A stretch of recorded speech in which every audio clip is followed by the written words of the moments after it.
அஸ்ஸலாமு அலைக்கும். பொதுவாக பெண்களுக்கு சில கனவுகள் இருக்கும். சின்ன வயசுலேருந்தே ஏதாவது ஒரு கனவோட தான் நம்ம வாழ்ந்துட்டுருப்போம். ஆனால் அந்த கனவு எல்லாமே நிறைவேறிச்சான்னு பார்த்தா இல்லை. சில பேருக்கு 50%, சில பேருக்கு 20% நிறைவேறிந்தாலும் அதை அப்படியே கடந்து வந்த பெண்கள் தான் அதிகமாக இருக்காங்க. இந்த மாதிரி நடப்பதற்கு என்ன காரணம்னு யோசிச்சிருக்கீங்களா?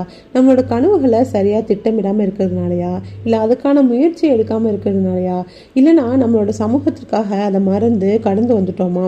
எப்படி யோசித்தாலுமே பதில் நாம தான். நான் ஒரு விஷயம் மட்டும் சொல்றேன், வாய்ப்புகள் இப்பவும் இருக்கு. அதுக்காக நீங்க முயற்சி கண்டிப்பா இப்பவும் எடுக்கலாம்.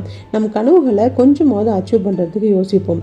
எதுவுமே பண்ண முடியாத பெண்கள் படித்த புத்தகங்களை திருப்பி பார்க்குற மாதிரி உங்களோட வாழ்க்கையை திருப்பி பாருங்க. உங்களோட கனவுகளை யோசிச்சு பாருங்க. அதுவுமே உங்களுக்கு அடுத்த கட்ட போறதுக்கு உதவியா இருக்கும். உங்களோட கருத்துக்களை என் கூட ஷேர் பண்ணிக்கோங்க. சப்ஸ்கிரைப் செய்யாத நண்பர்கள் சப்ஸ்கிரைப் செஞ்சுக்கோங்க. பக்கத்தில் இருக்கிற பெல் ஐக்கானையும் கிளிக் பண்ணிக்கோங்க. சந்திக்கலாம் அடுத்த ஒரு வீடியோவில். Take care. பாய்.